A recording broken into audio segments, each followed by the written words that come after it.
They should have said the poet. The poet. They should have said the poet. The poet.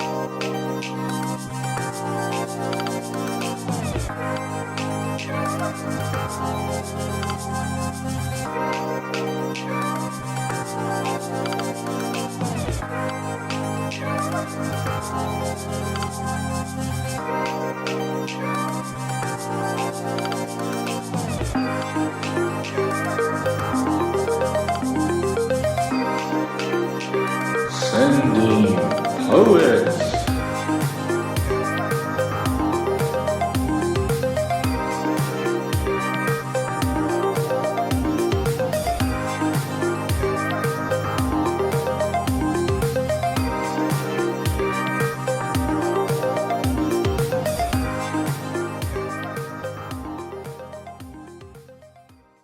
This is Sending Poets, a podcast about the beauty of life. Why Sending Poets? It's an homage to the movie Contact, specifically the line Jodie Foster's character delivers after traveling through the wormhole, "They should have sent a poet." My name is John, with me is Bob, and today's episode is the first in a series of 3 dedicated to human evolution of consciousness, specifically how humans evolved to be the way we are, evolution of consciousness, and human levels of fitness and intelligence. And getting more granular, you'll notice 3 parts today relating to flavor profiles of all things: sugar, fat, and salt. So, Bob, I'm super stoked. Take it away, man. Thank you, John. Let's start at the very, very beginning. So the very beginning of the humanity, the beginning of the mammals. So let's just say 60 million years ago, there's an asteroid, knocks down the primary dominant life forms, which are these big, beautiful dinosaurs, but it allows these little tiny creatures to emerge from the little burrows they must have dwelled in while the hellfire rained down upon the planet. So these little creatures, little shrew-like creatures, had an opportunity, though, to make some lemonade out of the lemons of the catastrophe that just occurred on the planet, which has happened, obviously, multiple times throughout this planet's history. And it is the gateway to the evolution of whatever comes next. It's kind of a beautiful process in and of itself. But let's just start at the very beginning of the shrew combining with trees. This is the beginning of the interesting part of the mammalian lineage relating to humans, which is the primate branch, pun intended. Thanks. What we want to do is describe this sweet phenomenon first, this sugar. Okay, and the first chapter is dedicated to sugar. So I'm going to make a case now about how important the early lineage was to having this addiction to sugars, specifically fruit from trees. This is obviously a primary source of sugar for a little proto monkey type creature, some little primate that has crawled up out of the burrow and sought refuge amongst, let's just say, some fruit-bearing trees. And let's just kind of paint the picture and say this is equatorial based, so no seasons. So there's no there's no north or south, so there's no seasonality, right? So let's just say along the band of the equator. But there's going to be fruit-bearing trees aplenty. And so one source of determining these fruit-bearing trees' ability to provide sustenance is the colors that they broadcast. So the trees are symbiotic with the little proto monkey creatures in that they want consumption of their fruit. They want the humans to convey their seed, literally, to impregnate the earth elsewhere, since they are in a fixed location. And so there's this dance that happens. I mean, it's very humbling to realize our origins are essentially a conveyor of tree sperm, so to speak, and we're helping. we're actually Yeah. just, we're the conduit that impregnates the earth on behalf of the tree. So they're using us in a very tawdry way here to have sex with each other and then procreate. It's beautiful, but it is a little bit weird. Right. But one of the things they want us to do is not eat before the seed is ready. It doesn't help anybody. It defeats our own purpose because we'll have less trees in the future if we eat that before they're ripe, even if we don't know that phenomenon. But we evolved to realize, hey, there's a dance going on. We cannot eat them before they're ready. So part of that readiness is the flavor itself. So to have a sweetness is a signal that the fruit is ready to consume. To have a color is a signal. So let's go back to color. So humans have evolved with color vision. So I'm saying this starts in the very beginning with detection of the ripeness of fruit. It also reflects a diurnal approach, so daytime living.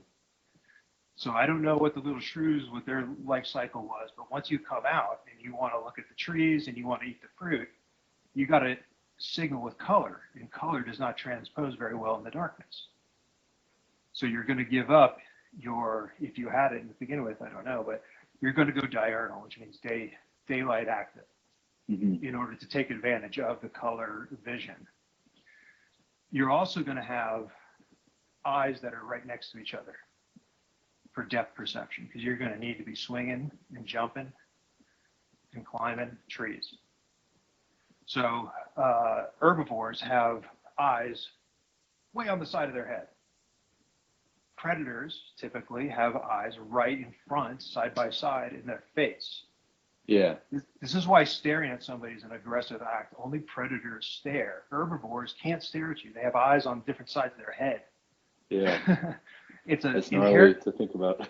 It's inherently a predatory act, is to lock vision with two eyes. Okay, you have depth perception. You're targeting. It's like a weapon system. And so I'm saying our proto lineage, our ancestors needed to have this depth perception. So we had color vision, daylight, depth perception through two eyes right next to each other on our face. Okay. We also had to have grip. We needed to have hands and feet that had opposable digits, so an opposable thumb and opposable big toe. Yeah. These would allow gripping, obviously back to the branching pun, to allow us to navigate our primary resource, which are the trees that bear the fruit that we consume.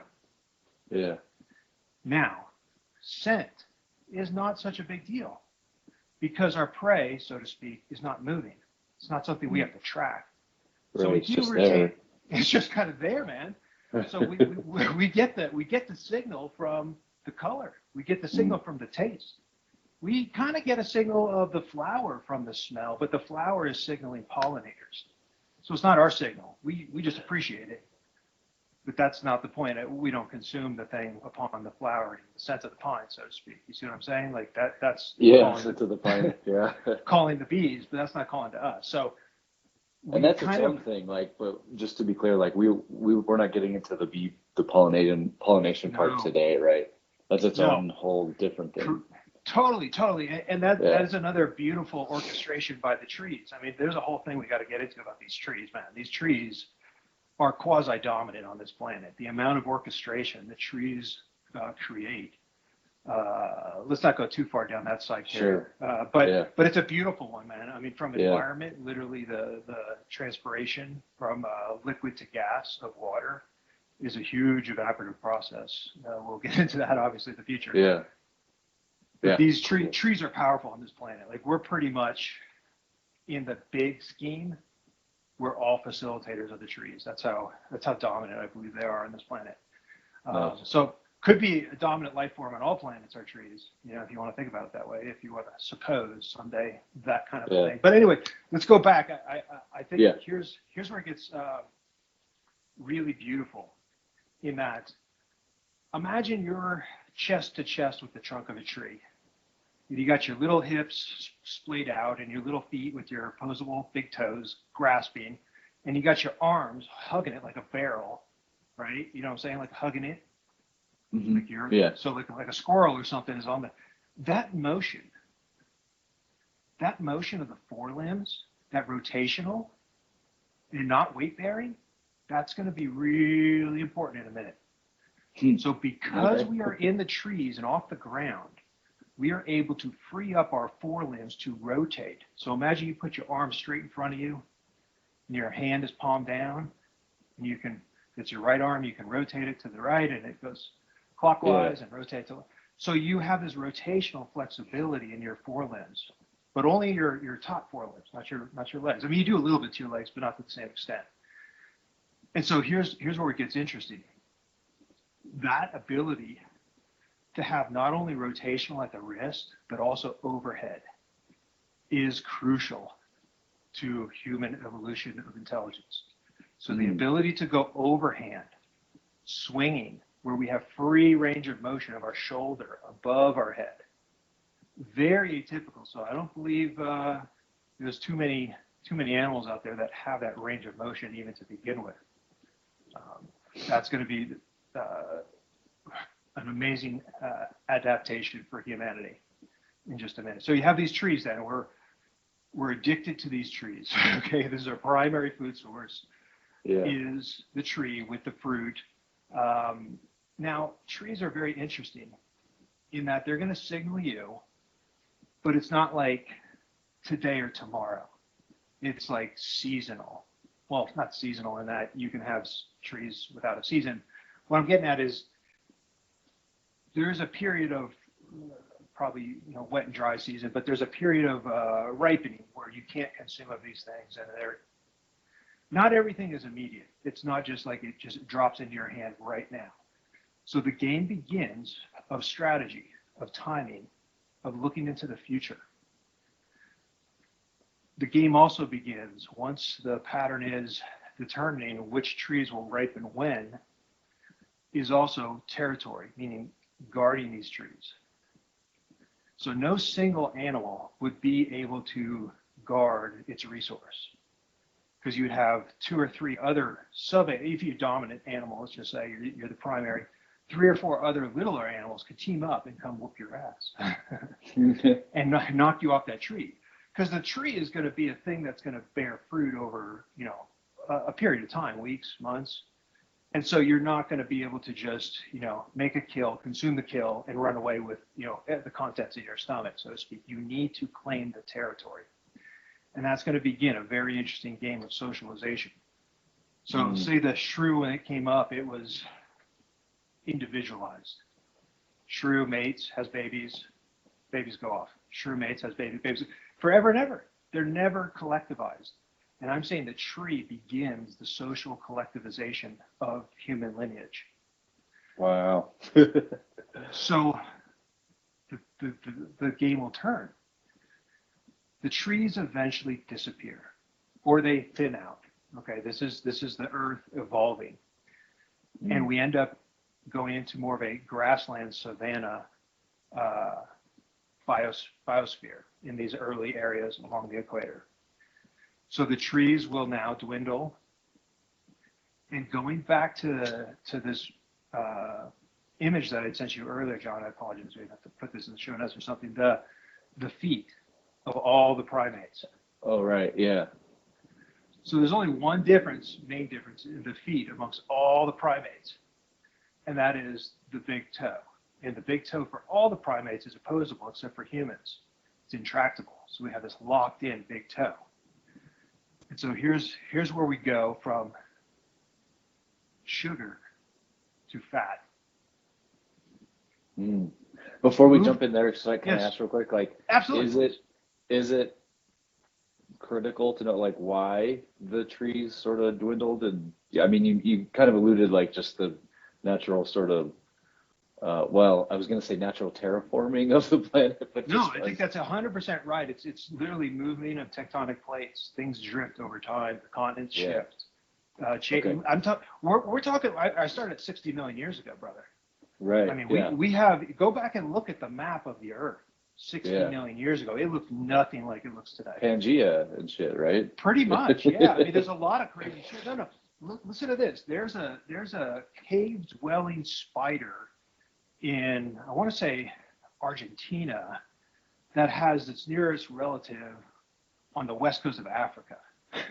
Yeah. These Gnarly, continents, right? yeah, because they've been in caves this whole time. They never branched out and de-evolved into something else that's unrecognizable. They're like so ancient because they're cave dwelling spiders, these like whip arachnids or whatever. But they're so specialized. Their nearest relative is literally across an ocean, which is not possible for these creatures. It had to have been a connected landmass. Obviously, the shape of the west coast of Africa and the east coast of South America. Yeah, it goes right together, man. I mean, these right. So we have we have this fascinating change. And by the way, dinosaurs, brother. I mean, just think about the extent of the dinosaurs. Okay, so they're everywhere, and then you have this catastrophic. I mean, who knows? I suppose it's asteroid and volcanic, and who knows all. But something happened. We do know for sure something happened to knock down the dominant life force, which had been dominant for like hundreds of millions of years. Yeah, crazy to wrap your head around that. Crazy to have. I can't even. To be honest, I cannot wrap my head around that time. Yeah, I just can't. Yeah. Go to Museum of the Rockies in Bozeman and look at the T-Rex and tell me that you can wrap your head around that. They have like 50 T-Rex in there, and you look at this thing and you're like, I literally can't even imagine. I literally can't even imagine the reality of what I see before me. It's not fake. It is real. And it's just so baffling. So there's this thing you have to like suspend disbelief for a moment to just like be like, wow, just wow. Okay, yeah. So thanks for the little sidetrack there. I just wanted to mention or ask the question about the tree piece. But yeah. Yeah, I'm glossing over evolutionary timescales here. Like I'm literally just skating over, tens of millions of years. Right. Yeah. So my apologies on how fast this goes, but I want to hit the big mileposts here, and so the first one is the trees and the sugar. And how humanity adapted around a tree-based system, and we're going to parlay these skill sets. This is what's so fascinating, and in my opinion, beautiful. Using and reusing these skill sets in novel ways as the environment changes. So let's go back. Let me ask you, what is evolution? Oh man. Well, I mean, I guess you can answer it multiple ways, but Sure. one way is like Darwin, right? And survival, right? It's just things that like the way life adapts to survive, over time, because of whatever's changing around it, adapting to the change. So it's adaptive to its environment, and that's where we're going to piggyback into fact. So you have a social, tree-dwelling, societal primate culture that orangutan, chimps, these are like just something that's very common. You could picture it, you could see it, you could smell it, you know exactly what it is. But then imagine a mutation. And this mutation only occurs in one branch. And this mutation's in the foot. The one change of all these primates is the intractable big toe. So what we have is a combinatory system where the earth is changing and becoming more savanna-like in this area that these proto-humans are evolving in. And two, there's a random mutation that conveys fitness to a changing environment. And you have this explosion of opportunity for bipedalism. We're going to go into bipedalism now. Okay, so we're going to retroactively, because this is not planned. I mean, it's going to look like it's planned, but only in hindsight can you see how these things fit together. So imagine a mutation in our ancestors that locked in a big toe and allowed for, there's other, pelvic adaptations and spinal adaptations, etc., length of limb, etc., patella tendon, etc. All these things had to evolve over time to allow for the epitome of bipedalism you see today. But imagine a crude version of it coming from trees to begin to walk around and to walk at a distance now. Okay, this gives opportunity to consume meat. So you don't have to rely just on this tree and guard this tree anymore. You can now forage out and get a really, really impactful. So let me take a 30,000 foot view and just say a tree is a huge resource, but not in any one day. It's like a drip, drip, drip of a nutrient resource over an extended period of time that you have to control, whereas meat and fat specifically is a bounty all at once. It's like winning the lottery. You get meat, you get fat, you get lottery. Bingo, you have life now because you can store that excess, and that's going to be your lifeline. Wow. So as the humans, now chimps do this, I'm sure you've seen the terrifying, and I mean terrifying videos of chimp hunting monkeys or chimp hunting other chimps. I mean, have you seen these? It's I don't know if I see. I mean, I don't think I've seen videos you're talking about. I've seen movies where, like, literal chimps are hunt portrayed. videos. Literal hunt videos where they have aerial views and they diagram the attack profile of hunting parties where chimpanzees will target other chimpanzees or monkeys for attack and consumption. Wow. So imagine it begins. Now they can't successfully do this multiple times because they don't have the lower limbs built for extended treks out. They have these little chimpanzee, legs, and their arms are longer than their legs, etc. And they walk with their knuckles. So they cannot expand on the opportunity of hunting like a bipedal creature could. So bipedalism is exceedingly optimal for energy consumption, meaning I believe the two highest optimal terrestrial locomotion systems on Earth are human bipedalism and kangaroo bipedalism. Oh, wow. Kangaroo bipedalism is the best. They have so much ability to conserve and reuse their energy in their own ligaments and tendons from their hopping. It's like they have like super strong, muscles and lower ligaments and tendons ability to conserve and reuse that like a spring almost. You see what I'm saying? That hopping motion is like a spring to them, and so they have the most efficient locomotion, I believe. But human bipedalism is right up there. So that human bipedalism is very, very efficient. You're not pushing yourself like a quadruped is. You're falling and then catching yourself. So you have this patella tendon. The doctor like taps your knee with a little hammer and you kick out. Okay, so we're talking about the advantage of energy conservation, Yes. because now that we don't have to use 4 limbs to move about, we can save 2 limbs for something else while we're using the other 2 for moving about. Yes, that's a great point. That's an opportunity, but there's something literally in the caloric intake and output in that when you walk, I think this is right when we got cut out. There's this thing. Are you familiar with the patella tendon? The little part on your knee, right on your kneecap, that the doctor hits with a little mallet. Yeah. So that reflex is engaged when you stretch the patella tendon, and it automatically, reflexively kicks your leg out. So what humans have evolved to do is fall forward, reflexively catch themselves, fall forward, reflexively catch themselves. And that forward motion, that forward falling and catching is highly efficient because you don't have to push yourself like quadrupedally where you're like a horse is running hard to push itself. Yeah. It is a giant creature, and it is so muscular. 1,200 pounds. It can just pound away and propel itself.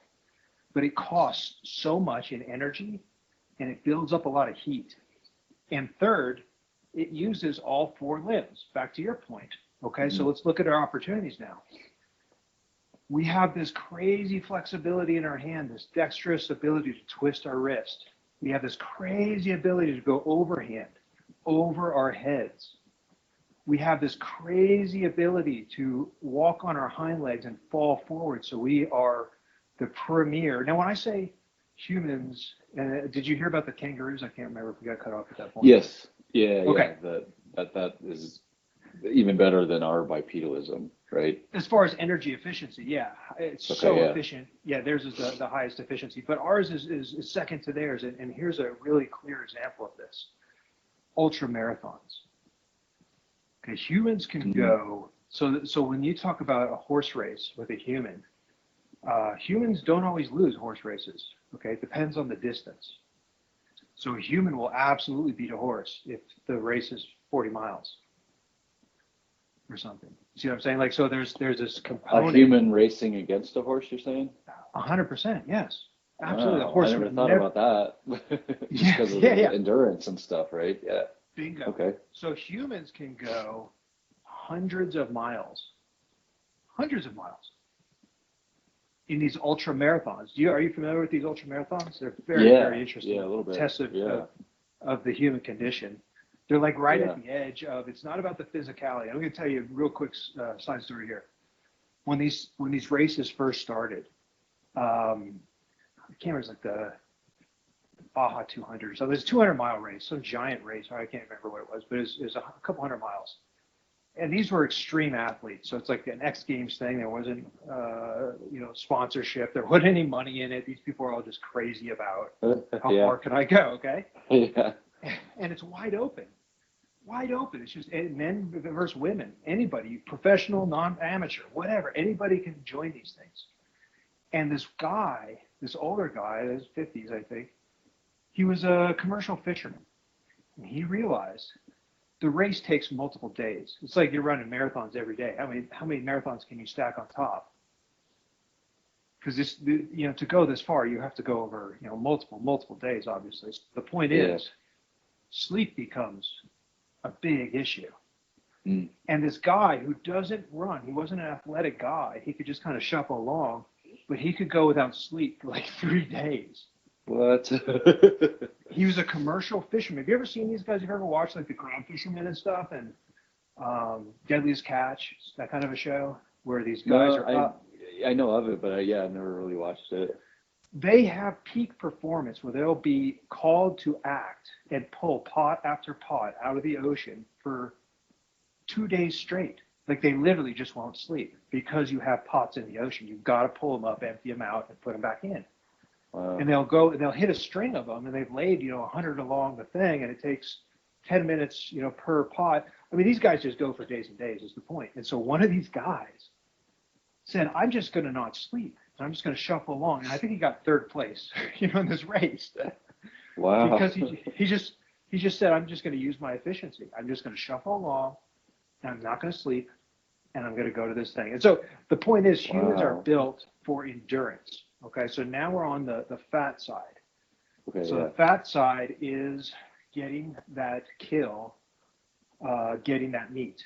Okay, so we covered the efficiency of bipedalism, the fact that we have this mutation of an intractable large toe, which leads to the legs having a reflexive patella tendon action that allows us to fall into our steps, which gives us freedom of our hands. So let's go there. Yeah, okay. Let's go to the very beginning. Everybody talks about tool use. Like you see a monkey sitting there, a chimpanzee, or a human sitting there, and they take 2 rocks and they hit them against each other, and they flake the rock, and they make a little tool, and they're sitting there by the campfire, and they tie that little tool to a little handle, and all that tool stuff is so not going to happen as far as evolution in the beginning. It's just so far downstream. I'm talking like, you ever see 2001: A Space Odyssey? Yeah, I was just wondering when that would come up. I was going to say also Struck Zarathustra, the song. Of course, but yeah, anyway, course. yeah. the first crystalline example of the thing, and what I'm getting at is it's going to be a rock. Now in theirs, it was a stick. Right? He picks up a stick and he uses that as a club. Okay, that cracks open realistically and metaphorically the human condition. Yeah. When he picks up a stick and uses a tool to crack the other chimp or whatever that creature was, Yeah. right? That little proto-human. Yeah. So what I'm Yeah. saying is that literally happened, but it's not a stick. It's a rock. Mm. Just a rock that fits in your hand. Okay. Okay. And here's where it gets interesting now. The hunt is on. So you have a social creature. Let's call a group of these things. Let's define this, because you have like what's a pride of lions or a murder of crows. Let's call this thing a mob. You have a mob of proto-humans. This is going to be the scariest thing that has ever walked the face of the earth, my brother. A mob of these little chimp-like creatures walking on two legs, holding stones. And what they're going to do is they're going to have the first ever ability to attack without injury. So everything else in the their animal, own injury or without Yes, injuring sir. their prey? without or their both? own injury. No, Yeah, no, okay. they're going to be able to attack without risk. Mm.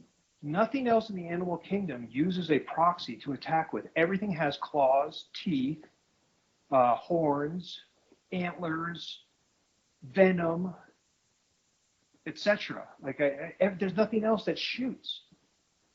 There's no distance ranged weapons, man. So what I'm saying is that yeah, like specifically that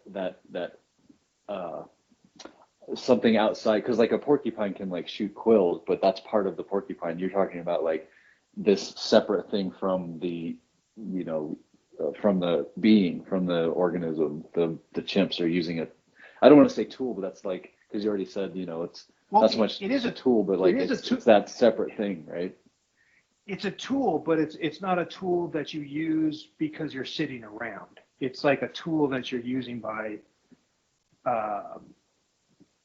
in motion, I should say. So it's not like we're making a shovel or anything. Okay, that's going to be really valuable someday. Don't get me wrong.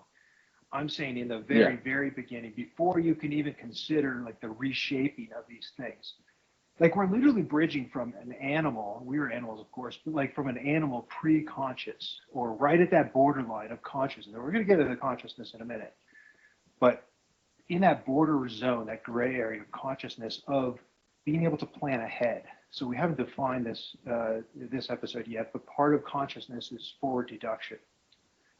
So being able to think forward and have an understanding of cause and effect is this bridge that separates, the human animal from all the other animals, or most other animals. Some other animals do, have this capability as well. But so my point is this: picking up a stone is the thinnest edge of the wedge.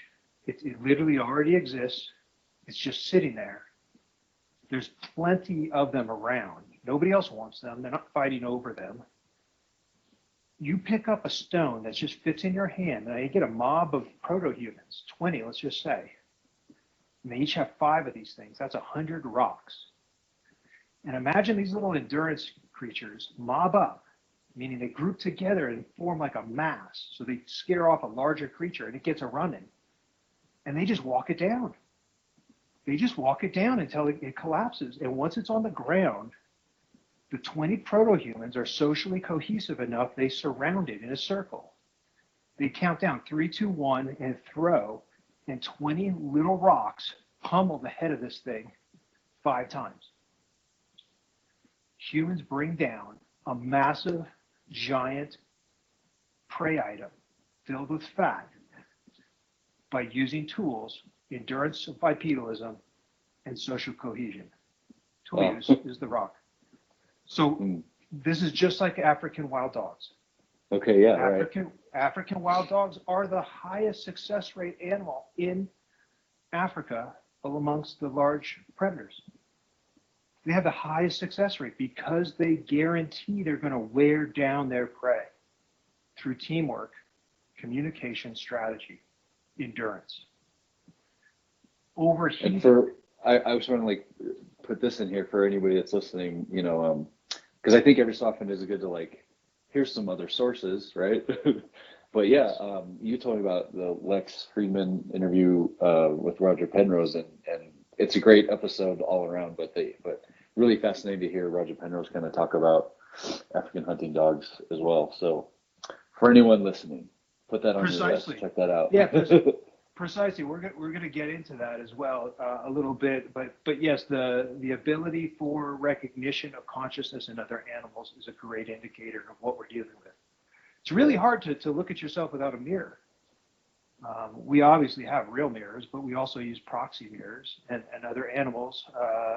African wild dog, Sir Roger Penrose brings up a really key element here, which is the ability for these animals to chase a thing down. Okay, imagine you're in an endurance game, and there's something running for its life in front of you, and it's not going just straight away. If it goes straight away, straight in front of you, all you can do is follow it. But let's say it goes straight in front of you, and then it like hooks a little to the left. Well, you can cut the distance by straight lining to where it is. You don't have to take the full path that it took. So every time anything in front of you deviates by going left or right, you can shave off a little of that distance. Can you visualize that, John? Do you know what I'm saying? Yeah. Okay. So every time it makes an arc, you make a straight line. What I'm saying is, it is driving the adaptation of modeling in the pursuit animal. The evolution is to drive a more efficient, predictive modeler. African wild dogs are not chasing down giant prey items because they're lucky. They don't have radios. They don't have written communication. These creatures are modeling predictively what is going to happen next in real time and sharing that experience based on how they feel. Wow. And that drives a mob of humans to pursue an animal. Once the first proto-human hits another proto-human with a rock at a distance and realizes, oh my goodness, I can engage this creature, cause injury at no risk to myself, the game has changed. Then all the other creatures adapt by visually seeing what is going on and playing along. Mimicry. Yeah. Just takes the one to see, one genius proto creature to see the pool with the pattern. And then the pattern spreads. Meaning the rocks were always there. You always had the arm. You always had the hand. All you had to do was put them together. The peanut butter and the jelly and the bread. You just put them together, man. You know. Yeah. Yeah. So what I'm getting at is we achieve fat status. We achieve fat status. We have now gotten the sugar. We've gotten the fat. Now the humanity comes out with the salt. We lose our fur. We lose our fur. We gain sweat. Active cooling is the greatest adaptation that we have that nobody gives a shit about, man. To sweat is to be alive in the human sense, and I'm not metaphorically exaggerating this. What other creature sweats? Well, I mean, don't dogs? They don't sweat. They pant. pant, right?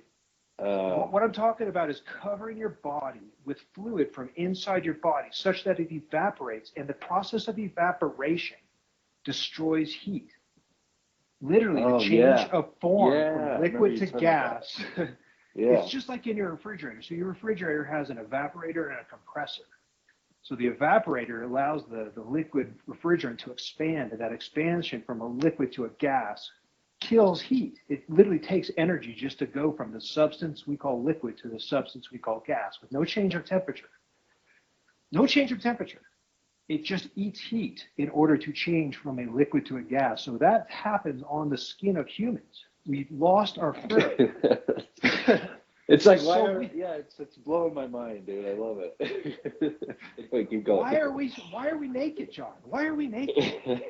This is the beginning of it all, dude. The beginning of true humanity is about sweat. Now, think about the human body. It is 2/3 water. Am I telling a lie? Is it 2/3 water? Yeah. I feel like I heard 70% in my head, but that's the Earth, right? 70%. No. Say 70%. It's 70%, but it's not water. It's salt water. Your tears are salty. Your sweat is salty. Everything coming out of you, you're from the ocean, my brother. You want to go back 600 million years ago. We're in the ocean. Right? Our ancestors are in the ocean. So we come from salt water. I'm telling you, the ability for humans to isolate a source of salt allows them to sweat, which allows them to have active cooling, which allows them to be hyper efficient and hyper able to dissipate their heat load, which is the first killer. It's not energy. So you think about the hunt. So I'm talking about, yeah, you could run for 3 days straight at a jog. You could run for 3 days straight at a jog, cover 80, 90 miles. What if someone's chasing you now and they're really fast? You're going to run really fast. You're not going to go shuffling along. You're going to stay in front of that creature and you're going to give everything you got to not be caught. Mm-hmm. And that creates a lot of heat. Mm. So being able to dissipate that heat is the first limiting factor, not energy. Energy comes in if you're one human chasing another. But in the beginning, you're chasing a water buffalo or something like that. That thing can run. It's faster than you, but it can't go as far as you. And it's got to stop to cool down. Now here's where it gets, so we're into the salt range. Salt range changes the game. In that, humans are now going to start to pre-plan how to utilize their newest tool. So we got the stones, we got the hands. So let's say we kill a bunch of animals and we skin their hide and we make a little sack and it holds 5 stones. And we carry this little sack as we walk these animals down. One day, once the hair is dropped off and we sweat, one genius level proto-human is going to realize, dang, I get thirsty out here. Don't you get thirsty? Yeah, you get thirsty. Well, what if we brought water? Well, shit, what if we... Man, as soon as they realize I can bring water, I can bring stones, this human is now the most ferocious creature ever to walk the earth, just right that moment. There's a third piece. Once fire gets interspersed in here, you bring wood. You bring water, you bring stones. You walk this creature down. It may take you 2 days to walk down a water buffalo. Like a proto-human is probably 40 pounds. Like a tiny little creature. These are little monkey creatures, man. Yeah. Imagine them walking down some giant bovine creature for days, just never letting it rest, just keeping it going. And every time it turns, you pelt it with stones. It runs off, you grab the stones up, you just never let it rest. You wear it down for days. And then you get it, man. You talk about fat, you are going to be fat and happy. But how do you eat all that meat? Well, you gotta like smoke it or salt it or preserve it. So here's my concept. And this gets kind of suppositional. Imagine this. Imagine in the beginning there's a Garden of Eden where the first humans realize we live off this garden. Mm-hmm. The sugar, the sweet. But we venture out. We lose our clothes. We become naked. We go forth and have to tame the earth, get our own food. And upon realizing that, let's just say your group of humans or proto-humans is going to go off for 2-3 days with a load of wood, some water, and some stones, kill a buffalo, smoke it, eat a bunch, carry the rest of the meat back. You got 20 guys. All I have to do is wait for you to come back, kill you, take all your shit, then go back, kill your kids, rape your women. Oh my God, it's terrifying. It's biblical in that it's Cain and Abel.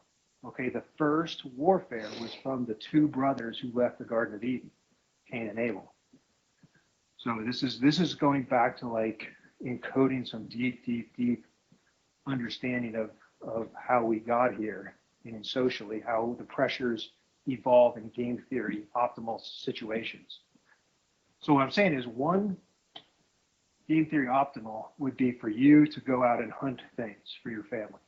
And you have a little band, you have a little family, 100 people, and you and 19 other guys go out once a week and you go kill a water buffalo or whatever. Mm-hmm. Well, the other guy over there says, you know what? It's easier for me just to sit around for 2 days until you come back, kill you, take all your stuff. So then you end up with this double evolution. You have humans evolving to capture and kill prey on Earth.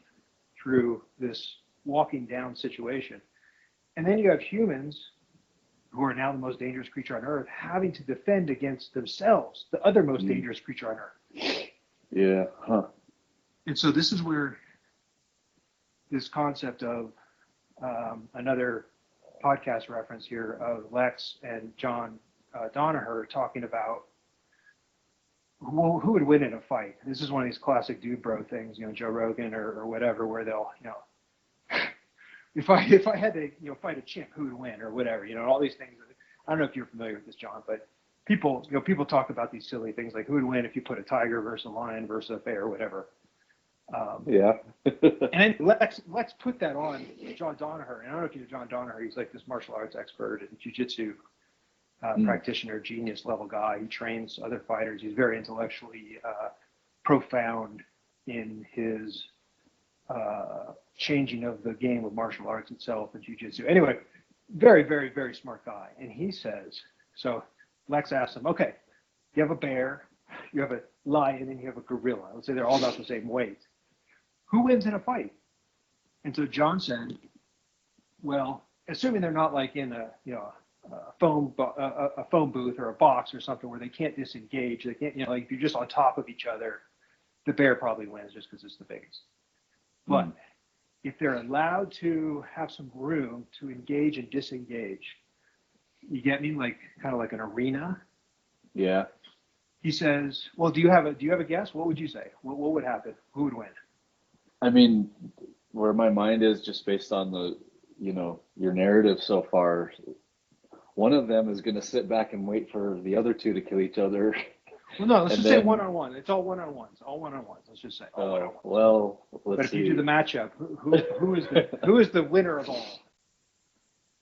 I feel like I'd have to really like put thought into it. So the first thing that comes to mind is the gorilla for me, but I'm not sure why I'm saying that. It just let me tell you John Danaher's concept, and which I agree with, and see if you reflect, in that framing the same way.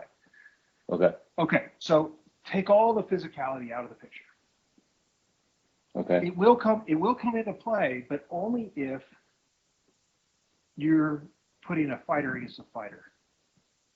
So imagine you are walking down the street, and let's say you're a giant dude. You're 6'8", 300 pounds, just super strong dude, let's just say.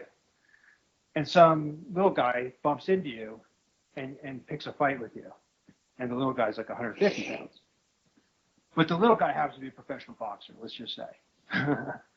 Who do you think wins that fight? The 300-pound, 6'8" guy, or the 150-pound professional boxer? I'm really not great at this, so I don't know, like the boxer, maybe. Yeah, skill. Because he's skill like trained, 100%. Yeah. It's the mind that knows what to do. Okay, so if you go to the animal kingdom, think about bears. Okay, bears attacking other bears. Typically, they'll do like a bluff charge first. Typically, they'll try to scare the other thing away. Typically, they'll posture and they'll growl and they'll swipe their paw on the ground and they'll scratch up things and they'll bluff. Same goes for gorillas. They'll pound their chest. They'll charge but not engage. They have these giant canines, but they're mostly for display because they're not carnivorous.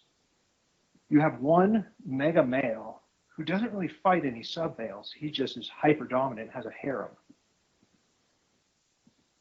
The lion has the highest fatality rate, the male lion, of any large predator in the world. Meaning when they engage, they kill each other about 75% of the time. At least one of them will die. Here's why.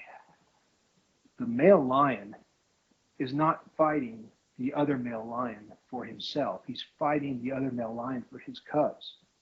If the male lion is driven off, that owns the pride, so to speak, if he's driven off, the invading male kills all the cubs. And that brings all the females into estrus, so they're sexually receptive, and then he mates with them all. So you look at a situation where you have physical doesn't even come into play if you are scared. So all these other creatures are terrified of any engagement because the smallest break of their paw, or an infection from a bite wound, a sprained ankle, it's starvation and death. It's literal starvation and death. It's the worst possible death imaginable in the wild, is if you engage and get injured. There's nobody coming to rescue you. There's no antibiotics, no first aid.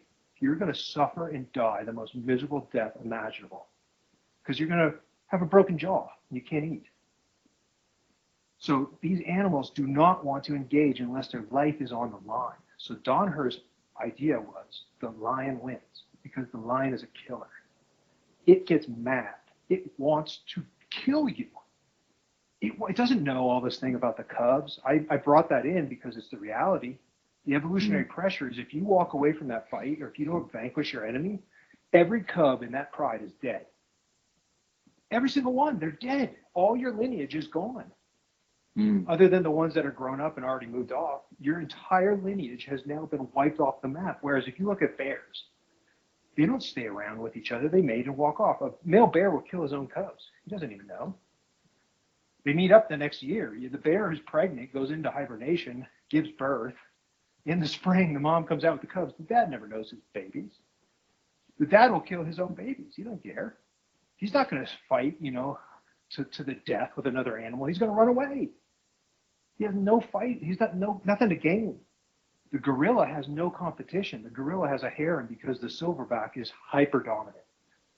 Little side note. The gorilla, I believe, has the smallest testicle to body weight ratio in all the primates. No kidding. No kidding. He doesn't have to produce a lot of sperm. He is hyper dominant. And he doesn't have to inflict damage to his troop. They know he's hyper. There's no competition. It's like you're hitting ants with a hammer or something. They're not going to fight back.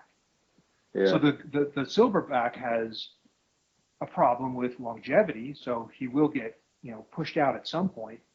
But think about the life cycle of a gorilla. The inbound gorilla does not kill all the preceding gorilla children, so to speak. Their developmental age comes over multiple years. So you have all these different social levels of age. You can't just come in and wipe out the cubs as easily. This is the point. Like there's just, a troop of gorillas is not going to be easily have their offspring killed off in order to mate with the female gorillas. But the lion knows this is do or die. I will fight to the death no matter what. And so going back to the humanity and the salt and the fact that we are now Cain and Abel, we are fighting with a creature ourselves that will kill us and then go back and kill all our children and then take our wives or females or whatever. I don't know. Wife is probably too anthropomorphizing this, ancient culture. I'm talking like these proto-humans, they would have realized, hey, we are kind of in this thing to the death. This is why we are the way we are, is what I'm saying, John. Like, think about all the animals and how unwarring most animals are. They don't really war with each other or other creatures. They have some kind of a balance in nature.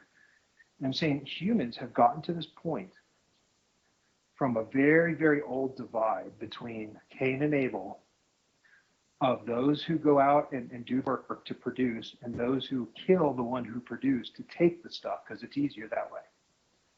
And so there's an internal tension amongst humans based off of our evolutionary pressure, which is to kill the menfolk and rape the women, and to have like a war type. War is not the right word either. There's no civilization. There's no possessions. These are like animals, just barely. I'm talking like pre-caveman. You get me? Like, I'm just trying to put not use too human-like labels, because these are so proto. These are like, this is like Lucy. This is what I'm getting at. Let's go back to Lucy. Yeah. Showing that, Lucy. Did you happen to read that article about the leg strength? So right. For anybody listening, newser.com has a really interesting article about the article is titled "Ancient Lucy Had Some Pretty Powerful Legs." So if you Google that, yeah, it's really interesting. Just like digital kind of reconstruction stuff, and how similar it seems like, and even not just similar, but even maybe more strength, right, in the legs than maybe we have today as humans. Well, they right? were a tinier creature. So Lucy, I think, stood much shorter than modern humans would. So I think in proportion, it seems like it's strong. But humans are bigger now. I mean, we're very tall. But yeah, I mean, it goes back to the leg strength, the fact that we are hairless. Nobody can deny that. You don't need archaeologists to prove that we are naked. We sweat. Mm-hmm. I like that thing about the stones. Did you see these weird 1.2 million year old weird stones? Yes. So another reference for anybody listening, The Guardian has an article, Early Human Ancestors Turned Stones into Spheres on Purpose, a study suggests. So yeah, back to your points about rocks being kind of the tool as opposed to sticks, like in 2001. But yeah, these rocks that seem to be intentionally, formed into spherical objects.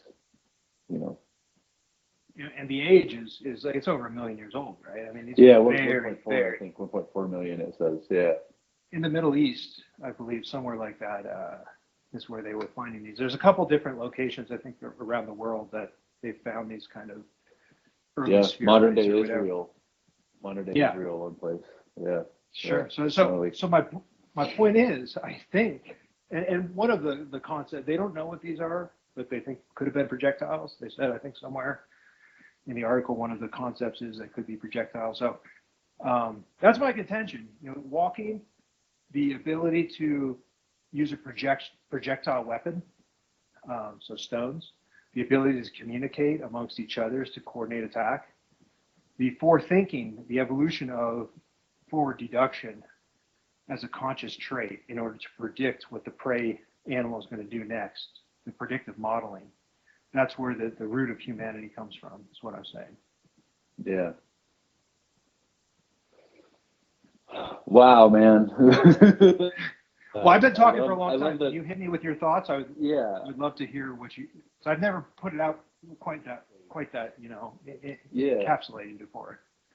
I love that we hadn't talked about this yet, that we could capture it this way, because there's a few things I wanted to mention. I think the first thing I'll say is back to the trees, and you'd said future episode, just something about trees in general. And I think in that conversation, when we get to it, we should talk about mycelium and fungus as well. Because there's a lot of really fascinating stuff about the networks, of that mycelium, and in many ways. Have you heard about that particular strain of a fungus that can turn zombie ants is sort of the term that you see, but it'll infest ants' brains and control ants, and take ants up to tops of the trees and plant their spores in the brain of the ant, and then it kind of explodes and their spores just disseminate from it. It's really gnarly. It's really gnarly. Not only am I familiar with this phenomenon, that is essentially what the screenplay Pumpkinheads is about. No shit. Okay. No shit. I'm not even kidding you. So Pumpkinheads, for all those who don't know, is a little thing I put together, a little screenplay, and I put it on my blog. And John, I would ask you to do a show notes link to the beginning, because I have I think 5 or 6 blogs about this. It's fascinating concept, and let's go back to the real thing of the ants. The one I like the most, there is an ant one, but the one I like the most infects snails, and it's parasitical. It's not fungal, but the concept of controlling another organism through these parasitical relationships. And here's my point: you mentioned the ant that gets infected and then it does some kind of behavior. Essentially, it's supposed to infect the rest of the colony, right? It's like a little bomb. And it creates a behavior in this ant to predispose it to maximize its infective capability, which is absolutely fascinating that the fungus itself is having cognitive manipulation of a higher order animal, an ant. So there's this I think it's like a parasitical worm, and it has this life cycle of, say it's in a bird, and the bird poops. And this larval stage of this parasitic worm is in the bird poop, and the snail, disgustingly, but these are snails, they eat the bird poop. The snail eats the bird poop. The parasite now goes into the digestive tract, becomes a little worm, and then goes into the snail's brain and compels it to crawl up onto like a tree branch, kind of like you're talking about, and then through the stalk, the eye stalks of the snail, the little worm turns into like this stripy protuberance that like shoots itself up and into the eye stalk to make this dramatic display, this display of here I am, in order to be eaten by a bird. And the cycle continues. It's like, but imagine how does this thing, this little worm that has no brain, get into a snail and cause it to literally perform a behavior to promote its own consumption by the thing it needs to jump into? It's unbelievable. I'm so fascinated with this concept. Yeah. So please, I apologize I had to divert because I'm so deep on this. But what was your thoughts on that? Well, other than the tree. Yeah. Well, now I just have to mention this kind of side carrot too, because I have a friend we went to high school with. We're still in touch. He participated in a paper. He's like we kind of lovingly tease him, but he's a scientist now. He's a published scientist. Well, he just wrote some like Python code to help this project observe worm behavior at the genetic level and trying to isolate like these genes, cause this behavior in worms. Really, really fascinating stuff. I mean, I didn't read the paper because it's so far over my head, but it was really cool when he was like, "Oh yeah, I was involved in this." And it got published. And again, I was like, "What did you do? Like, how were you involved?" He's like, "I actually just wrote some like Python like algorithm that they were like, it was really helpful for them to organize, data." So anyway, just wanted to share that. That's interesting. Okay, so back to my thoughts overall. Like, there's the line right between like here's all the evidence, right? Everything your story. I mean, it's just I'm on this kind of fence of like I almost don't even care what the evidence is. Like I really just enjoyed listening to the story, like whether it was like it's a good narrative, entirely right? Factual or not. Yeah. Yeah, it's a good narrative. Right? I think I mean, as far as like the purpose of the podcast here, it's like now it's not just us chatting, for fun. It's like, well, here we're putting something out. So I do like that we're mentioning some, articles and things. Like I think it's probably a good idea that we try to find the good balance there and try to be at least. You even said towards the end, like this was, you're like, this is getting supposition. Yeah, right. Yeah. So I'm glad I feel like transparency. You know what I mean? Like pull back to something we talked about at the very beginning, which was comfortableness with uncertainty. Meaning a lot of these things we're never going to have historical things. How do you have a definitive answer? You can never go back and know for sure. You can't reproduce them. Like how do you reproduce what I'm talking about? It's not possible. So we're stuck in a tolerance of uncertainty. And then I'd say, build a circumstantial case. Build a circumstantial case. Not always is the criminal on video shooting the guy.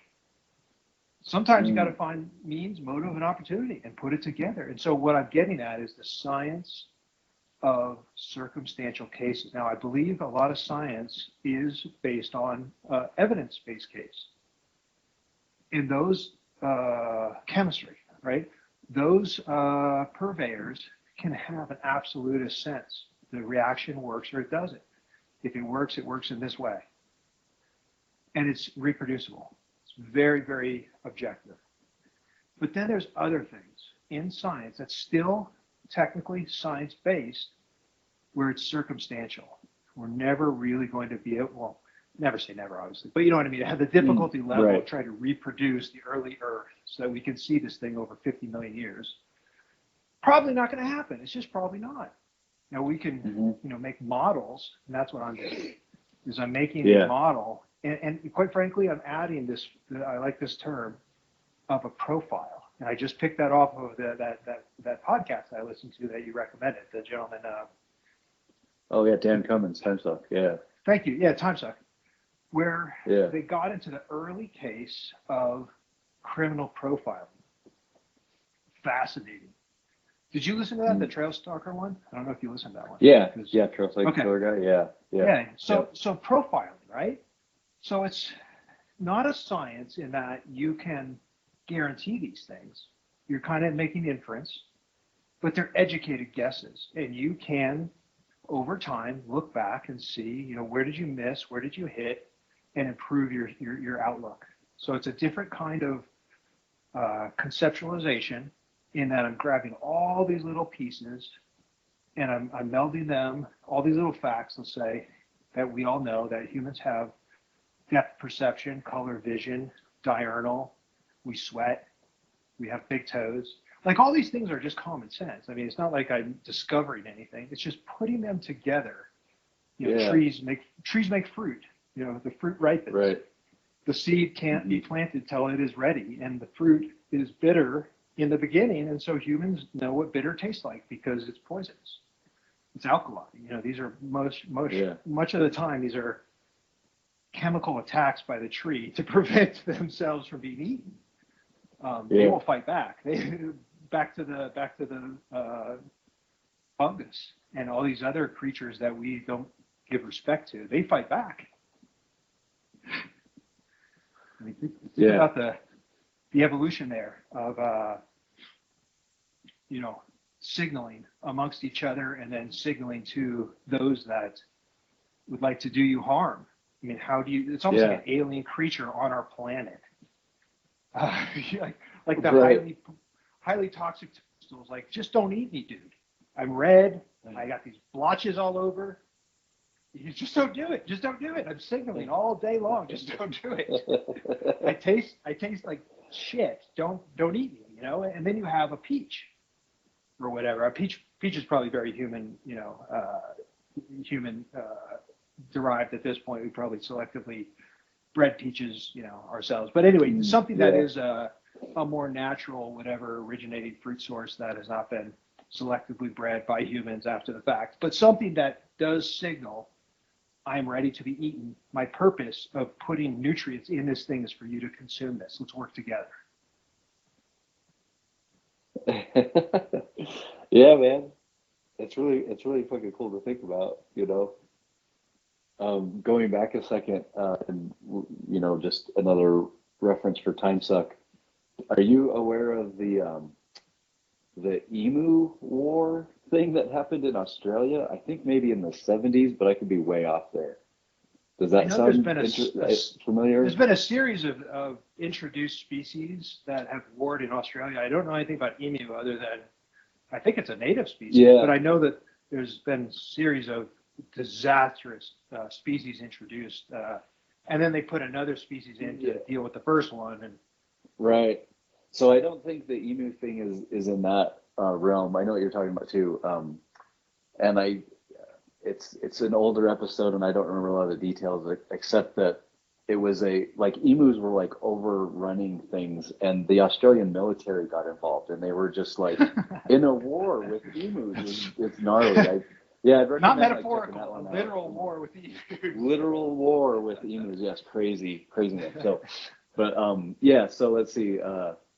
I think I want to go back to, I know this is like episode 1 of 3. The next 2 parts, maybe we'll get into this, but I just want to ask the questions and you can say yeah or no, or if it'll get into this. But so where we're at now is this. Oh man, I think just because of my personality, it's very depressing. The evolution is at this point where like this just brutal, thing of like, well, yeah, I'll just wait for you to do all the work and then I'm going to go, kill you and reap your reward. Like that just sounds terrible to me. So I'm like, there's going to be a happy ending to all this, right? Like, where do we go from here? Think about it as game theory optimal behavior. Don't think about it as terrible behavior. So we'll get into the consciousness, subconsciousness concept here is that the consciousness is the observer of the subconsciousness's predictive model. And the predictive model is based off of this game theory optimal solution for you, whatever you desire. So it's not something that can be changed.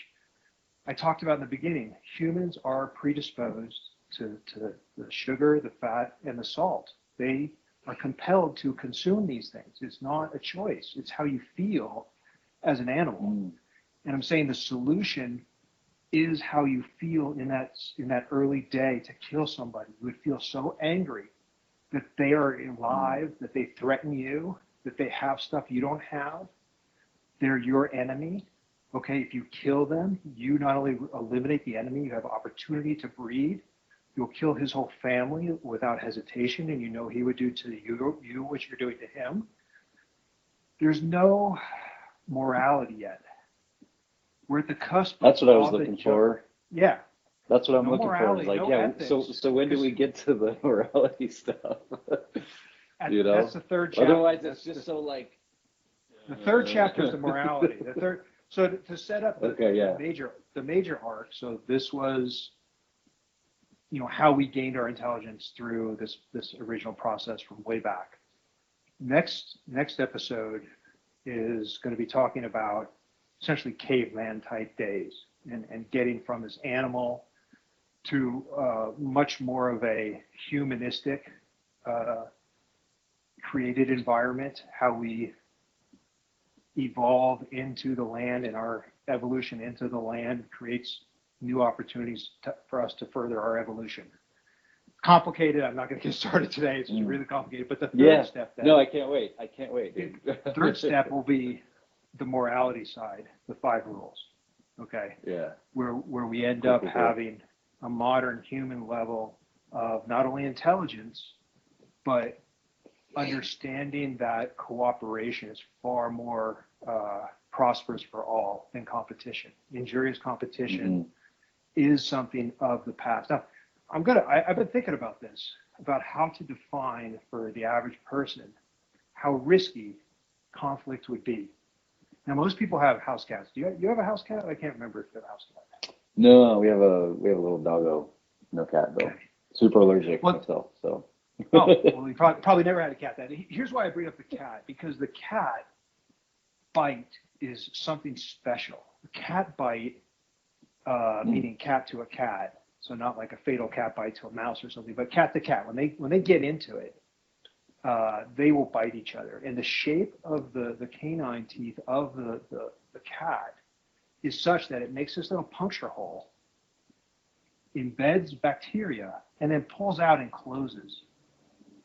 So the little hole doesn't drain, it abscesses. One single bite guarantees an abscess wound on that cat. There is no avoiding it. So to have a single puncture wound from another cat into your flesh, if you're a cat, is going to cause it wherever it is on your body. It could be over your eye. It could be by your jaw. Could be under your arm, and now you can't run as fast. There's anywhere it goes, it's going to introduce a terrible wound that will eventually heal if it's lucky enough to continuously hunt and survive. But just a single bite, a single claw wound, a single sprained hip or something is almost just a guaranteed torturous death sentence. I cannot overstress that. So when you're saying the morality, I'm saying you are law of the jungle. You will watch your children die in front of you if you don't kill this other person. I mean, that's what your game theory is going through. Is so risky. You are on such knife's edge of surviving versus dying. Let alone not just you're going to go hunt this crazy 2,000-pound beast tomorrow. You might die then.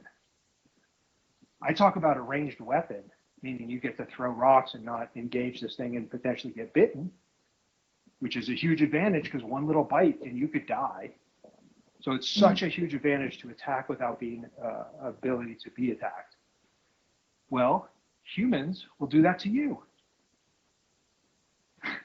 This other guy now can attack you with no harm to him. If he gets you, if he surprises you. Yeah. So there's an evolutionary pressure here, game theory optimal. So it's not your fault that your hands are able to grasp a rock and your shoulders able to swing overhand and your legs are able to impart a force forward such that when you do these all together, you can hurl a rock at somebody's head. You didn't create that. But your body's using the knowledge that it has that capability to guide you in what your decisions are. Wow. Because if you want to live, yeah. So take away the desire to live, and all the morality comes to the surface. But that's not the reality of the situation. The reality is people want to live. People are animals. They're not going to lay down and die. The ones who lay down and die, they never had a lineage. We are. Have you ever listened to Dan Carlin, by the way? Hardcore History.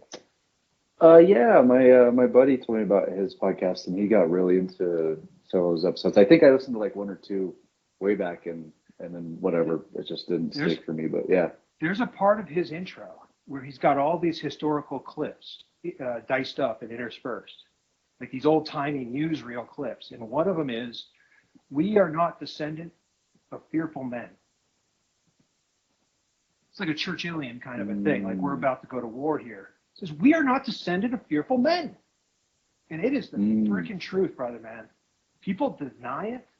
People lie about it. People hide it. People try to domesticate it away.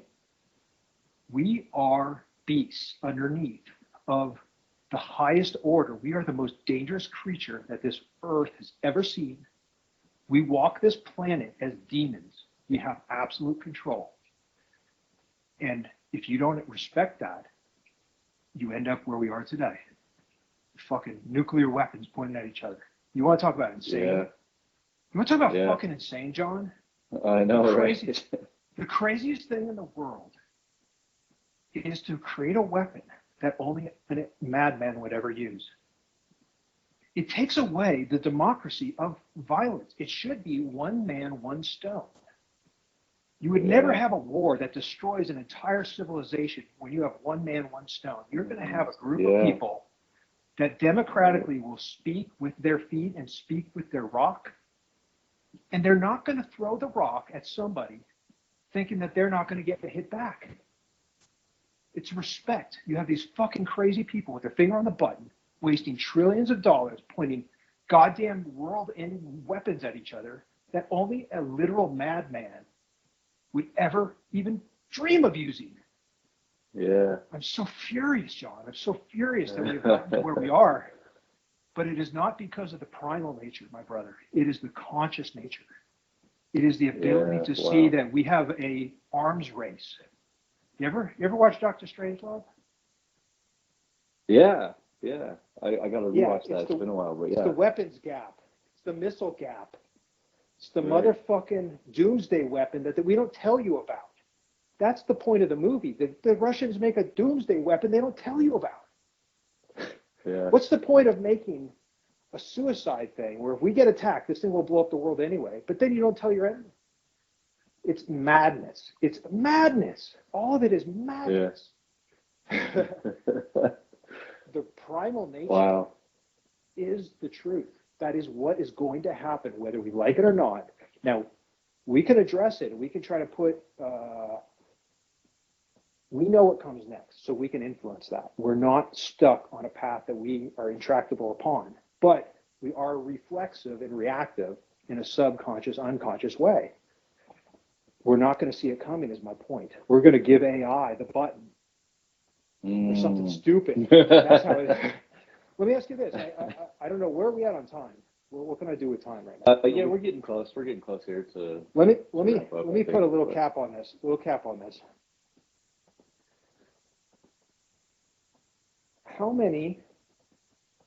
ancient civilizations do you think, don't name them, could you name off the top of your head? 1, 10, 100 out of those three choices. Ancient civilizations. 1, 10, or 100 are the choices? Yeah. I have to go 1 because it's less than 10. So in those three choices, I'd say 1. Okay, so I don't think I could will do say, 10. Yeah, I don't think I could do 10. I will say I think I could do 10, let's just say, okay? So let's say I Okay. could do 10, and that's an order of magnitude above 1, but an order of magnitude less than 100. So let's just say we're somewhere in the ballpark of 10-ish, okay? I could do 10. These civilizations are gone. Mm-hmm. They're wiped off the face of the earth as if, I mean, we have history, quote unquote, but they're not in existence. They're extinct. These civilizations are ruins. They're in the dust bin of the past, never to come back again. We are much more likely to be on a path based off of, and by the way, those 10 that I could think of, I guarantee there's 2x of those that I've never heard of, probably 4x that have existed that maybe nobody's ever heard of. So I'm doing it the very shorthand. So we're talking dozens, realistically, throughout time, across this world. There has been pinnacles of human congregation and socialization and domestication that have been wiped off the map.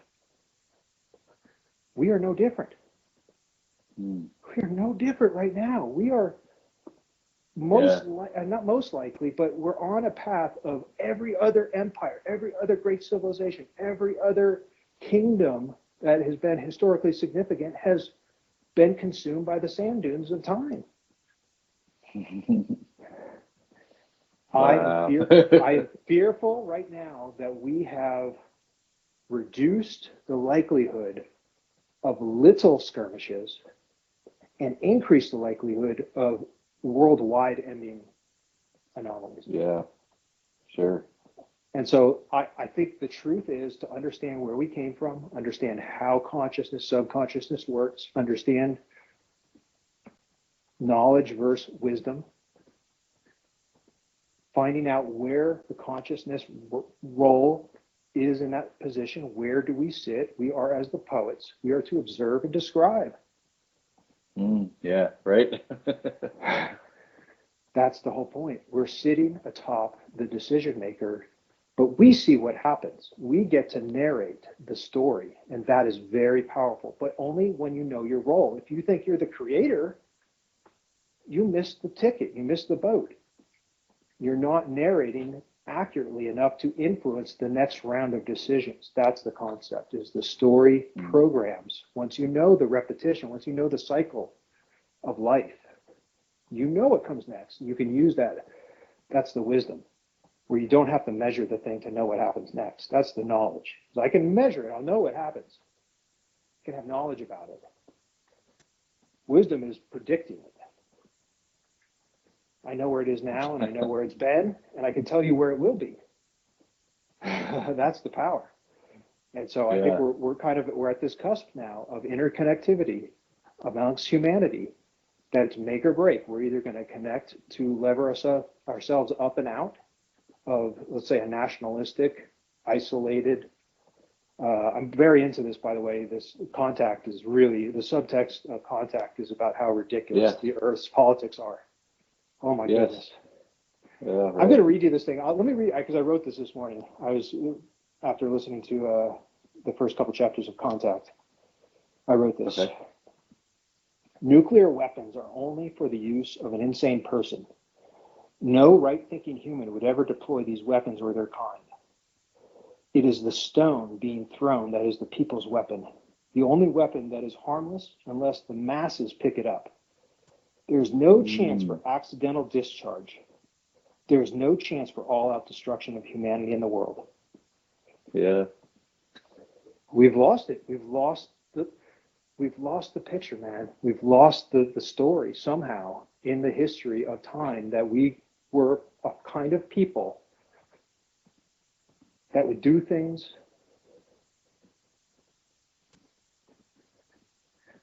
that couldn't possibly be as evil as we can do now. I mean, the amount of evil that is capable right now is just preposterous. I just can't even get into it.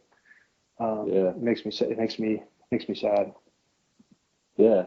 The waste. But I'm Yeah. optimistic in that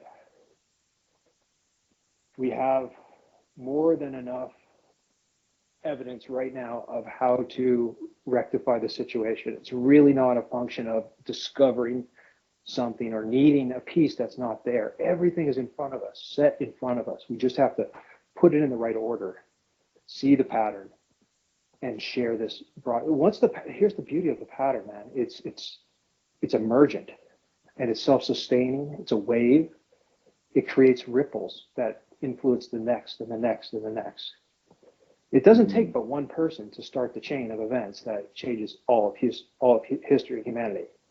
It's just it's just a function of putting things in the right order, in the right time. And I don't know if this is the right time. I don't know if we have the right order of things.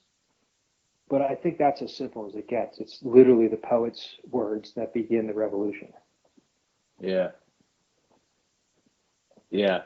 I think that's like a beautiful place to kind of wrap it up. But I love what you wrote there. I feel like I want to I'll text see it the to words, you. Yeah. you know? I'll text it to you. Yeah. Yeah, absolutely.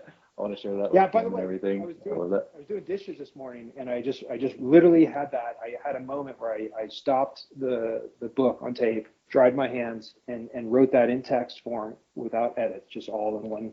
Yeah. All in one go. Yeah. Yeah. Yeah, like you said, and it's the words, you know, and the poetry of all of it. And that's part of why we're doing this. So it's I think we planted a lot of good seeds here in the last, well, I say we, but I was just really listening to you. And I think there's like a lot of you know, growth and things for us to explore. You know, I mean, the next two episodes are pretty already, kind of planned out, I know, in your head, and I'm Well, totally we looking don't have forward to to do that. But linear. I mean, there's so I don't think many. they have to be linearly. We don't have to do the next two on the consciousness thing specifically should Yes. be those, I think. But Yeah. hey, man, Yeah. you're the dealer's choice. I think keep it fresh. And by the way, back to your point about the role in the conversation of listening. Okay, I'm going to tip my hand here. I said the 5 rules. That's the 3rd chapter of this major arc of story. The first rule is listen to each other. Yeah. Okay, that is the key. And the speaker Yep. is signaling for a purpose. That purpose is absorption of the signal itself. If that cannot occur, it's worthless. So it's inducing the speaker's participation in order to absorb the signal, is what I'm saying. It takes 2 to tango. It cannot be done as a solo. If I had not been thinking about me talking to you and having this conversation, hardly any of these words would have ever been created in this universe. It is literally as important to have a listener as it is to have a speaker in all regards. And it should be shared back and forth as well. And I need to do my part. And I would love to have some John features that I think would be more, I could be a listener as well. Because I think that would induce something in your speaking component that maybe you're not aware of yet. Well, I would say I think I know exactly what you're talking about because I experienced that on the patio with Kim. I think I'm generally in the role of the speaker and she's generally in the role of the listener. And I was just thinking about that last night, how fascinating it is to walk both paths as it were, I mean, and actually I didn't share that with you, but when I listened to your and Stacy's episode, I felt like Stacy was more of the speaker and you were more of the listener. So I don't know if you were going to get to that eventually anyway, but my observation is you also walk both those paths. I'm sure you have those times where you're in that seat of kind of the listener. Now that you say that, I just got chills, man, just because that is so, it's just like the profiling, you're backing in to my intention that was unconscious to me until you told me about it. Because I could see exactly what you said, and it clicks 100% in my head. As soon as you said it, I saw exactly what you saw. But I actually did it, but you understood, because I was more unconsciously guided in that moment of, this is a new experience. Stacy has a plan. I'm going to observe, and I have a role in this where she's going to play the card dealer, and I'm going to be the card recipient. And I loved it. Right. Oh yeah, it was beautiful. And it was, yeah. And so my point is, conscious choice. But your observation of how I was different between now and then is so amazing to me because I couldn't see it until you said it. I love that. Wow. Yeah, really, it's very cool. Yeah.